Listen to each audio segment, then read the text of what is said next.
Halo teman-teman semua, mari kita membahas tanaman. Ya. Kalau di Feng Shui, tanaman itu kita boleh bilang itu tanaman itu sebagai pelindung. Ya. Kenapa saya bisa bilang tanaman sebagai pelindung? Ya, karena tanaman itu kan dia ditanam itu di tanah. Di tanah itu tanaman itu bisa nyerap energi yang tidak bagus. Dia bisa nyerap energi yang tidak bagus itu. Nah, tapi tanaman juga bisa ngeluarin energi yang bagus kan. Energi yang jelek juga bisa dikeluarin tanaman, tapi waktu malam dia bisa keluarin energi yang tidak bagus itu. Sama kita manusia juga waktu kita tidur kan kita juga keluarin energi kita yang jelek kan, CO2-nya ya, yang kita hirup kan O2 ya. Nah, tapi kalau tanaman persis, kalau siang dia bisa keluarin O2, tapi kalau malam dia keluarin CO2. Makanya kenapa kalau tanaman di dalam rumah itu harus diperhatiin, jangan terlalu banyak di dalam rumah. Kalau kita di rumahnya cuma ada 2 orang, ya kalau tanamannya terlalu banyak, itu dengan tidak sengaja kita kan di dalam rumah kita itu tanaman itu kan bisa ngeluarin yang zat yang nggak bagus kan, CO2-nya yang nggak bagus. Jadi kita manusia kita juga bisa hirup zatnya yang nggak bagus kan, ya kita mau hirup kan O2. Tapi kalau tanaman itu kan dia siang dia bisa keluarin O2, tapi kalau malam dia bisa keluarin CO2 kan gitu. Itulah kenapa tanaman itu harus hati-hati kalau tanam di dalam rumah kan gitu. Ya, kenapa saya bilang tanaman sebenarnya bisa sebagai pelindung. Kita tahu kalau kita di depan rumah kita, tambah lagi kalau ada di depan pintu, mendadak tanaman itu mati, istilahnya tatonya dikering, mendadak itu kita bilang mendadak ya, bukannya oh dia layu lama dia baru kering. Biasa kalau tanaman itu mendadak dia layu, rusak, istilahnya mati.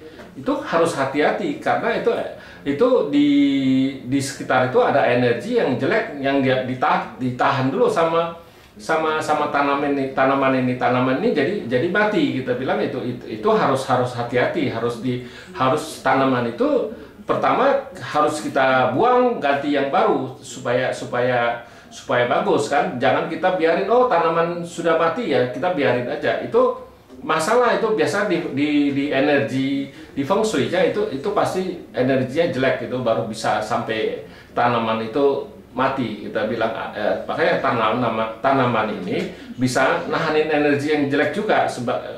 Kita bilang kalau tanaman dia bisa nahanin energi yang nggak bagus masuk ke dalam rumah. Kenapa?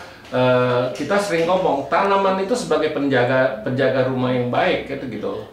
Tapi di luar rumah ya, jangan di dalam rumah terlalu banyak. Tapi kalau di dalam rumah kalau orangnya masih single, ya boleh dia ada tanaman yang bisa berbunga, itu nggak apa-apa, itu bisa menimbulin bintang asmaranya bagus, hawanya jadi bagus. Tapi kalau dia sudah punya istilahnya sepasang suami istri, ya di dalam rumah lebih baik ya jangan taruh tanaman yang bisa berbunga, karena itu bisa istilahnya menimbulin tauhasa. Kita bilang tauhasa karena bintang asmara itu bisa, yang jelek bisa datang karena ya bisa nimbulin ya bintang asmara buat suaminya apa buat istrinya, itu yang nggak bagus. Kenapa? Di dalam rumah itu kita tidak nganjurin, kalau dalam rumah kita tidak nganjurin kalau tanaman yang bisa berbunga. Kalau di luar dari dalam rumah oke, di luar di pekarangan ya nggak ada masalah begitu serius. Tapi kalau di dalam rumah kita tidak menganjurin, kalau yang sudah berkeluarga apa sudah punya pasangan tidak